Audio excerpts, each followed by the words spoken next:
Everyone. तो आज मैं आरबीआई असिस्टेंट का एग्ज़ाम रिव्यू देने जा रही हूँ। मेरा एग्ज़ाम जो था वो 18 नवंबर को सेकंड शिफ्ट में था। तो सबसे पहले हमें इंग्लिश खुला था, उसके बाद मैथ खुला था, उसके बाद रीजनिंग खुला था। सबसे पहले मैंने इंग्लिश जब खुला तो सबसे पहले उसमें पैरा सिंबल था जिसमें 5 क्वेश्चन थे, तो उसको मैंने स्किप कर दिया था पहले। फिर उसके बाद आए थे फिलिंग्स द ब्लैंक्स आए थे।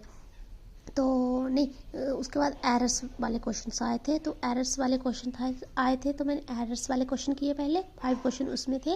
एंड उसके बाद फिलिंग द ब्लैंक्स थे, उसमें भी 5 क्वेश्चन आए थे। उसके बाद रीअरेंज वाले थे जिसमें ABC दे रखा था, उसको रीअरेंज करना होता है, अपनी सही पोजीशन पे लाना होता है, वो वाले क्वेश्चन थे। उसमें भी आई थिंक 5 क्वेश्चन थे। एंड उसके बाद था RC। तो उसके पहले मैंने एरर वाले किए थे, फिलिंग द ब्लैंक्स किए थे, फिर रीअरेंज वाले किए थे। उसके बाद मैं सीधा पैरा सिंबल पे स्किप कर गई थी। फिर मैंने उसमें 5 क्वेश्चन वो वाले करे थे, उसके बाद मैंने RC किया था। तो टोटल मैंने उसमें 30 क्वेश्चन कर लिए थे। बट उसमें मेरे जो लास्ट वाला क्वेश्चन था वो मेरे सेव नहीं हो पाया था, टाइम ख़त्म हो गया था और वो सेव नहीं हुआ था। तो मेरे 29 अटैम्प्ट ही हुए उसमें। उसके बाद आते हैं हम क्वांट पे। सबसे पहले क्वांट में आया था अर्थमेटिक। सबसे पहले अर्थमेटिक आया था। अर्थमेटिक में फर्स्ट क्वेश्चन तो जो था वो एजेस पे था। हाँ, फर्स्ट क्वेश्चन एजेस पे था, तो मैं उसको करने लग गई थी। बट उसके बाद मैं उसको स्किप कर लिया था। 5 क्वेश्चन थे, आई थिंक 5 क्वेश्चन थे पहले जो अर्थमेटिक थे। एंड उसके बाद आई थी सिंप्लीफिकेशन। हाँ, उसके बाद आई थी ये सिंप्लीफिकेशन। तो फिर मैंने सिंप्लीफिकेशन करे थे, उसमें 10 आई थिंक 15 क्वेश्चन थे। हाँ, सिंप्लीफिकेशन करी थी, बट सिंप्लीफिकेशन इतनी ईजी नहीं थी कि देखने में ही हो जा रही थी, बट उसमें पेन उठाने की ज़रूरत हो रही थी। उसके बाद एक DI थी, वो नॉर्मल थी, इजी थी DI, मतलब कि टेबल फॉर्म में दी गई थी।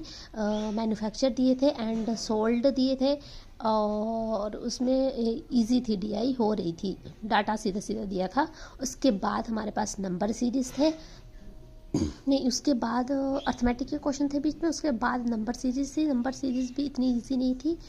एंड उसमें मैं स्टक हो गई थी, मुझे पता नहीं क्वांट में क्या हुआ था। एंड उसमें मेरे से 24 ही अटैम्प्ट हो पाए क्वेश्चंस।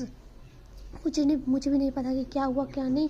उसमें जो अर्थमेटिक थी, इजी थी, मैंने क्वेश्चंस देखे थे, बट टाइम नहीं बचा था मेरे पास और मेरे इतने ही क्वेश्चंस हो पाए। उसके बाद आता है रीजनिंग सेक्शन। रीजनिंग जो था बहुत ही इजी था, मेरा 17 मिनट्स में कंप्लीट हो गया था। एंड उसमें मैंने 35 क्वेश्चन आउट ऑफ 35 कर लिए थे।